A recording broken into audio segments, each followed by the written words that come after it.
Hi guys, it's Cass here from This Chaotic Life. In this video I'm going to show you the 3 techniques that we have used to swaddle Ollie.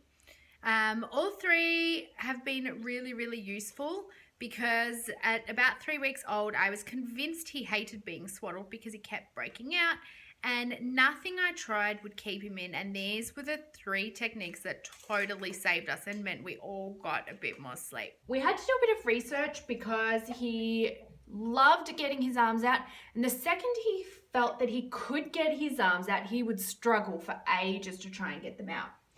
So the first way is using 2 different swaddles at the same time to help keep his arms secure. Now I really love really big swaddles.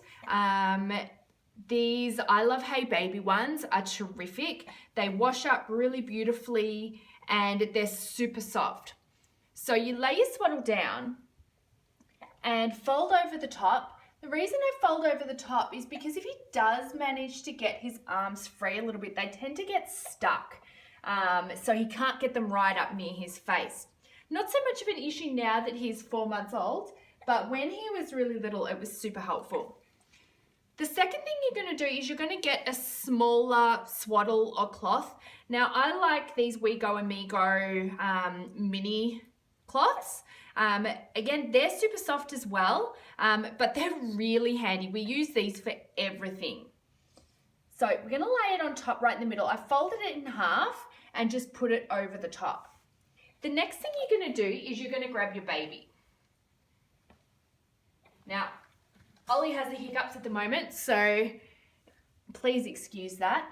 And we want to lay them just so their shoulders are slightly above the swaddle, because I find that if I try and go over his shoulders, it tends to hit him in the face, and when he was really little, it made him want to root around for food. So we're going to start with one arm. I tend to start with the arm that is most active, and we're going to take the smaller swaddle and just bring it over the top of his arm and tuck it under his body. Just like that, so it's nice and secure, but not too tight. And then we're going to repeat with the other arm. And make sure, you just need to readjust and make sure both arms are tucked under the body. And then you would just swaddle as you normally would with the larger one. So I would go over and tuck, over with the other one, and up from the bottom. So that's the one way. Now, if it's really warm, that's obviously going to be a bit too hot for him because he does have a lot of layers, particularly around his chest. So I kind of took the concept of securing his arms by putting a cloth under his body and changed it up so that there were fewer cloths. So with this method, we just use the bigger wrap, but we do the same thing with putting the wrap over his arms and tucking it under his body. So you can see it comes through the other side. Now you do need to make sure that it's nice and flat under his body because you don't want any little ridges because that would be super uncomfortable. Again, check the tightness and firmness around his arm and maybe pull here a little bit too so that his hand is nice and snug. And then you're going to repeat with the other side. This is funny, is it? Repeat with the other side. Make sure there are no ridges underneath. Check it's not too tight. Now the great thing about this way is that in summer, you can even just leave the baby like this. So they can be in a little singlet suit, and if it's really hot, it means that they're not overheating by being wrapped. But you can always just fold up the bottom and wrap around too, particularly for babies that like the snugness around their chest. It helps them feel a bit more safe and secure. Now the beauty of this way of wrapping is you can actually do it over the top of a sleeping bag.